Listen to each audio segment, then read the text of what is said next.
Hey everyone, I'm Sarah, a 25-year-old graphic designer hustling to make it in the concrete jungle of Chicago. My apartment may be tiny, but it's mine, and I've been grinding hard to save up for something big, a top-tier laptop that'll level up my freelance game. Now let me tell you about my family. It's complicated, especially with my older sister, Emma. She's been a thorn in my side since we were kids, constantly trying to one-up me, green with envy over every little thing I did. I remember winning a school art contest once, and instead of congratulating me, Emma just rolled her eyes. Big deal. Anyone can scribble on paper, she said. That's what I dealt with growing up. Hey Sarah, why don't you show Emma your drawing? My mom would say, oblivious to the tension. Emma would sneer, yeah, let's see what the little artist can do. And don't even get me started on our parents, Tom and Linda. They practically had a sign on the door saying, Emma's #1 fan club. It was always Emma this, Emma that, while I was over here working my butt off, feeling invisible. Dad, guess what? I'd try to share something at dinner, but he cut me off. Emma, sweetie, how was school? Emma would flash a smug smile. Oh, just aced another test. No big deal. But I didn't let it get to me.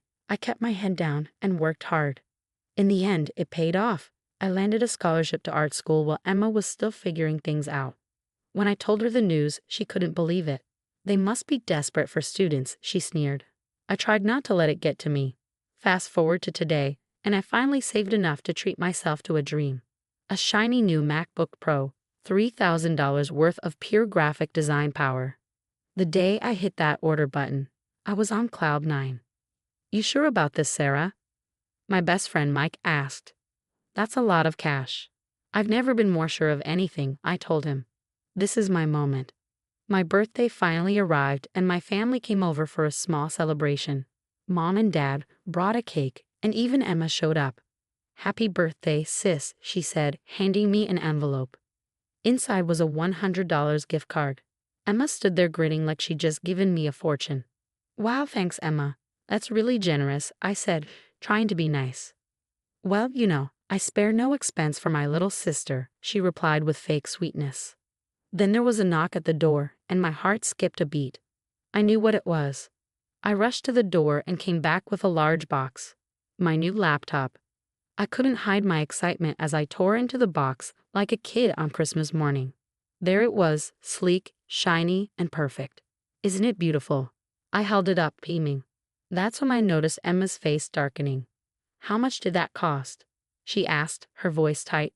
About $3,000, I admitted. Her eyes widened in disbelief. $3,000. Who spends that on a laptop? It's for my work, Emma. I've been saving up. I started to explain, but she cut me off. Oh right, your work, she sneered, making air quotes. Because little Miss Perfect needs the fanciest toys to doodle on. It's not doodling, Emma. It's graphic design. It's my career. The tension in the room was unbearable. Mom and Dad looked uncomfortable as Emma kept firing off snide comments, each more biting than the last. I noticed she was hitting the wine pretty hard, refilling her glass again and again. Must be nice to waste money like that, she slurred at one point. Some of us have to work for a living, I do work, Emma, really hard. Please, sitting around playing on your fancy computer isn't work. I was about ready to snap. But Mom intervened. Girls, please, she said. It's Sarah's birthday. Let's try to get along. As the party began to wind down, I walked Mom and Dad to the door. Thanks for coming, I said, forcing a smile. And thanks for the cake. Of course, sweetie. Happy birthday, Mom replied, giving me a warm hug. I closed the door behind them and took a deep breath. All I had to do was say goodbye to Emma, and this nightmare of a birthday would finally be over. But when I turned back to the living room, Emma wasn't there. I heard a noise coming from my home office. Emma, I called, walking toward the sound. When I reached the doorway, I froze. Emma was in my office, stumbling drunk, with my toolbox open at her feet and a hammer in her hand. On the desk was my brand new laptop, or what was left of it. Emma, what are you doing? I screamed, rushing into the room. She turned toward me, her eyes wild and unfocused. We're even, she slurred, and before I could stop her, she raised the hammer one last time and brought it crashing down on my laptop with a sickening crunch. I stood there, paralyzed, staring at the wreckage of my hard-earned dream. Years of saving and work destroyed in a moment of drunken jealousy. The reality of what just happened hit me like a tidal wave, a whirlwind of rage, heartbreak, and an iron determination that this would be the last time Emma ever hurt me. My hands shook as I dialed 911, but by the time I got through to an operator, Emma had already stumbled out of my apartment. I tried explaining what happened to the cops, but without her there, it felt pointless. "We'll file a report, ma'am," the officer said over the phone, but without the suspect present. I knew what that meant, a slim chance of any real justice. I wasn't about to let it end there. I called my parents, hoping they'd back me up. "Mom, Dad, you need to tell the police what Emma did. You saw how she was acting." There was a long pause. Finally, Dad spoke. "Honey, Emma called us earlier. She said she left your party around 8 p.m. We can't lie to the police." My blood ran cold. "No, that's not true. She was here. She smashed my laptop. You know how she gets when she drinks." Mom chimed in softly. "Now, Sarah, I think you might be exaggerating. Emma would never do something like that. Maybe you had a little too much to drink yourself." I couldn't believe what I was hearing. My own parents were siding with Emma again, choosing her lies over my truth. "Fine," I said, my voice ice cold. "Believe what you want." I hung up, sinking to the floor, surrounded by the pieces of my shattered dreams. But as I sat there, something inside me hardened. I was done being Emma's punching bag, done with my family's blindness. It was time to expose Emma for who she really was. I called up my best friend, Mike. If anyone could help, it was him. "Mike, I need your help. It's about Emma."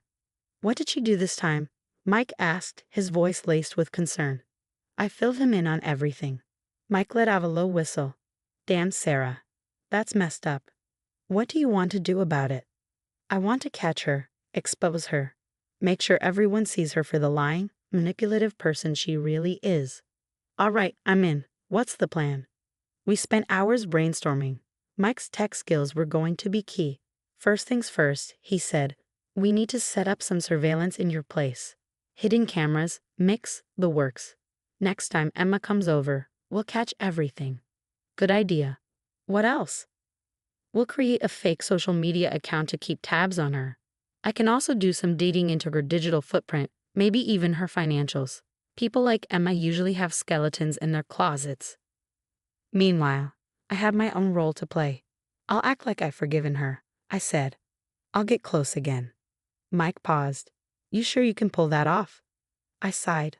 "I've been playing nice my whole life, Mike. I can do it a little longer." Over the next few weeks, we put our plan into action. Mike helped me install tiny cameras and microphones around my apartment, hidden in picture frames and potted plants. We created a fake Instagram account, Chicago Party Girl, and sent Emma a friend request. She accepted without hesitation. I reached out to Emma, pretending to be the forgiving sister. "Hey, Em, I've been thinking. I'm sorry about how things went down on my birthday. Can we talk?" Her response came quickly. "Sure, sis. I'm glad you've come to your senses. How about dinner next week?"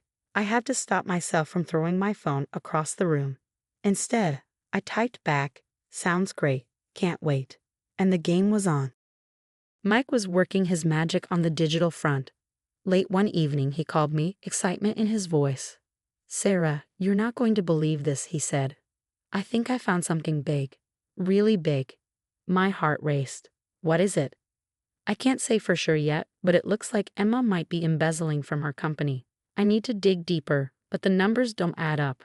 Shock and a sense of vindication washed over me. This was it, our way to finally bring Emma down. As I prepared for our upcoming dinner, a mix of sadness crept in. How had it come to this? My own sister, my own family, but I pushed those feelings aside. Emma had made her choices, and now it was time for her to face the consequences. Little did she know, her world of lies was about to crumble, and I would be there to watch it burn. When Emma arrived for dinner, I played the part of the forgiving sister. Hidden cameras were rolling, capturing every word. "Thanks for coming, Em," I said, offering a smile.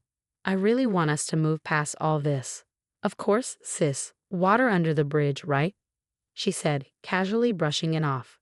We made small talk, but I skillfully steered the conversation toward my career. "You know, I've been getting some great freelance gigs lately, I said, watching her expression tighten. Clients love my work. Emma's jaw clenched. Oh, aren't you special? She sneered. Always the golden child. I pushed harder. Remember my birthday? That laptop was supposed to take my career to the next level. Her eyes flared with anger. You and your stupid laptop, she snapped. You think you're so much better than me, don't you? Well, I showed you. I smashed that thing to pieces, and I'd do it again. Bingo. I had her confession on camera. Just then, my phone buzzed. It was Mike. It's done. We had anonymously tipped off Emma's workplace and the authorities about her embezzlement. Within days, Emma's world imploded. She lost her job, faced criminal charges, and most significantly, our parents finally saw her for who she truly was. The video of her confession went viral, obliterating what remained of her reputation. A week later, I watched from my window as Emma moved out of her upscale apartment, jobless and alone. The satisfaction was bittersweet. Her toxicity had finally caught up with her.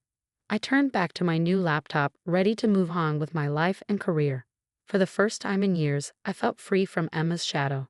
It was time to focus on my path, leaving behind the resentment and pain. As I started a new design project, I couldn't help but smile. This was my fresh start, my chance to shine without Emma's constant attempts to dim my light. The future was bright, and it was all mine. The story's over, but now I've got a question for you.